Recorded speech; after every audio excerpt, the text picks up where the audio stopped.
High বন্ধুরা, তোমরা সবাই কেমন আছো? আশা করি সব বন্ধুরাই ভালো আছে। জানো, চলে এলাম করুণাময়ী লাইফস্টাইল থেকে একটা ব্লগ ভিডিও নিয়ে। এই ভিডিও করতেই এসেছিলাম এখানে। আমাদের এখানে তো বাগান বাড়িতেই বেশি ভিডিও হয়।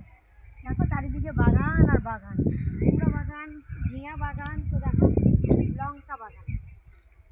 আচ্ছা বন্ধুরা, দেখো ভিডিও করতে করতে চলে এলাম আমার একটা কাকাবাবুদের লঙ্কা বাগান, একদম পাখিয়ে দেবে চলে এলাম। দেখো লঙ্কা হয়েছে, দেখো কতটা সুন্দর লঙ্কা হয়েছে, একটু দেখাও। দেখো না কত লঙ্কা হয়েছে, দেখো পেকেও গেছে, লঙ্কা পেকেছে, লঙ্কা হয়েছে, কত লঙ্কা হয়েছে।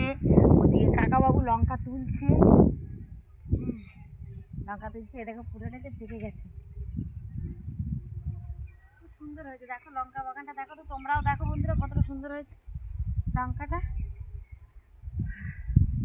এগুলো পেকে গেছে, কাঁচা যেমন ভর্তি কাঁচা লঙ্কা আছে, আবার দেখো পেকেও গেছে, প্রচুর পরিমাণে পেকেও গেছে লঙ্কা।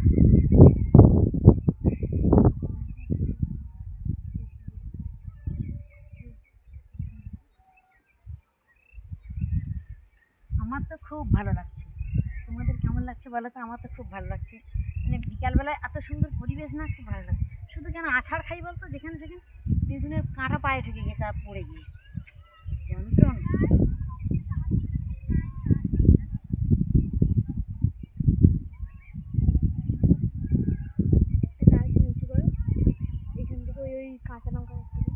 অগু লঙ্কা তুলছো? এইটা কাঁচা লঙ্কা যেমন হয়েছে, পাকা লঙ্কাও তেমন হয়েছে, খুব লঙ্কা হয়েছে, ভর্তি লঙ্কা। এটাই দেখো, হ্যাঁ পেকেছে। আমরা আগে লঙ্কা তুলতে যেতাম খুব, এখন তো বরং যাই না, তবে আগে প্রচুর লঙ্কা চাষ হতো, আমরা খুবই লঙ্কা তুলতে যেতাম, আমাদের থেকে আমাদের সময় লঙ্কা তুলতে যেতাম। এখন কমই হয়ে গেছে, লঙ্কা চাষটা কম হয়ে গেছে আমাদের এদিকে। এখন এই ধান চাষটা হয়, ডাল চাষটা বেশি হয়, মুগ ডালের চাষটা।